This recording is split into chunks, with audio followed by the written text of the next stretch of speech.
اور ٹائپس کو ہم جب سیکھ رہے تھے تو ہم نے ایک ایسی ٹائپ کا ذکر کیا تھا جس میں پانی کے بغیر فاسٹنگ ہوتی ہے، اور میں نے اپنے طور پر یہ انکریج کیا تھا کہ 3 دن سے اوپر نہ یہ کیجیے گا، 3 دن سے اوپر نہ یہ کیجیے گا پانی کے بغیر خاص طور، اور ببلیکل ریفرنسز بھی دے سکتا ہوں۔ آپ کو پتہ ہے کہ پہلا کرنتھیوں 3:17 میں کیا لکھا ہوا ہے کہ اگر کوئی، thank you so much, absolute fast کی بات ہو رہی ہے، اگر کوئی خدا کے مقدس کو برباد کرتا ہے تو خدا اسے برباد کرتا ہے۔ کیا کوئی اس کو اگنورنٹلی خدا کے مقدس کو یعنی اپنے ہی بدن کو اگر وہ برباد کر دے تو کیا وہ خدا کی اس جوریسڈکشن میں اس ورس میں نہیں آ جاتا کہ خدا اس کو جج کرے گا؟ خدا اس کو جج کرے گا۔ میں متی کی انجیل 6 باب میں ہی لے آتا ہوں آپ کو، اس پہاڑی واز کے اندر ہی 16 سے 18 آئی تھی۔ تو یہ سنیں، جب فاسٹنگ کی ٹیچنگ دینا شروع کی تو اس نے پانی کا استعمال تو بول دیا، اس نے کہا کہ یہ کلینلینس کا سائن ہے کہ آپ نے منہ دھونا ہے، آپ نے جناب ڈیٹاکسیکیٹ کرنا ہے اپنی باڈی کو۔ آپ کو پتا ہے سائنٹیفکلی جا کے اسٹڈی کیجیے گا، جب کوئی فاسٹنگ کرتا ہے تو اس کے پورز میں ٹاکسیکیشن جمع ہو جاتی ہیں، پوائزن جمع ہو جاتا ہے، اور اس کو دھونا ضروری ہوتا ہے، باڈی کو واش کرنا ضروری ہوتا ہے۔ یہ ٹاکسکس ہوتے ہیں، سٹینز ہوتے ہیں جو فیس اور باڈی پر آ چکے ہوتے ہیں، اس کو واش کرنا ضروری ہوتا ہے۔ لاجیکلی اگر بات کریں، اگر پانی کی باہر اتنی ضرورت ہے تو اندر کتنی ضرورت ہوگی، اندر کیسے کرپشن ہوگی۔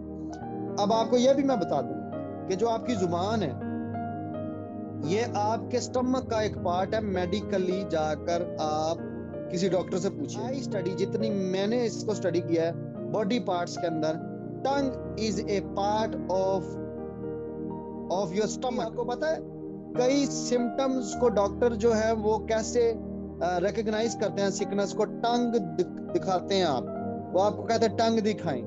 آپ کے معدے کی ایسیڈیٹی آپ کی ٹنگ پر آپ کے ریویل ہو جاتی ہے، کئی فیورز ٹنگ پر ریویل ہو جاتے ہیں، اس کے سائنز ہوتے ہیں یہاں۔ سو آپ کے انٹرنل سسٹم کا پوائزن جو ہے وہ ٹنگ پر ریویل ہوتا ہے۔ میڈیکیشن اگر آپ بہت زیادہ کرتے ہیں وہ آپ کی ٹنگ پر چھوڑ جاتی ہے، اثرات چھوڑ جاتی ہے۔ سو ڈیٹاکسیکیٹ کرنا اگر باہر سے اتنا اہم تھا جیسس کرائسٹ نے بولا، تو آپ لاجیکلی، میں آپ سے بات کر رہا ہوں، ابھی میں نے اگلے حوالوں میں نہیں جا رہا، میں جاؤں گا اس کے اندر بھی۔ ابھی فی الحال اتنا سوچیں کہ اگر آپ باہر سے نہیں کرتے، کلین کرتے اپنے آپ کو، تو آپ اس کلام کے، اس ریفرنس کے نافرمان نہیں ہوگے۔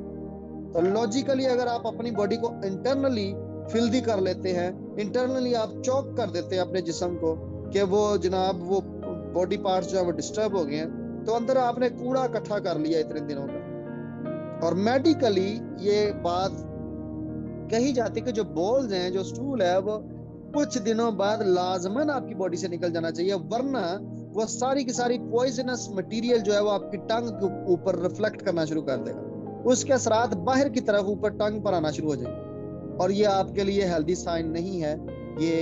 یہ باڈی کو ڈیفائل کرنا ہے اور خدا کے اس بدن کو، مقدس کو برباد کرنے کے مترادف ہے، بالکل ویسا ہی۔ تو جتنا آپ کرپٹ کر لیں گے باڈی کو، آپ اتنا پرابلم میں چلے جائیں گے۔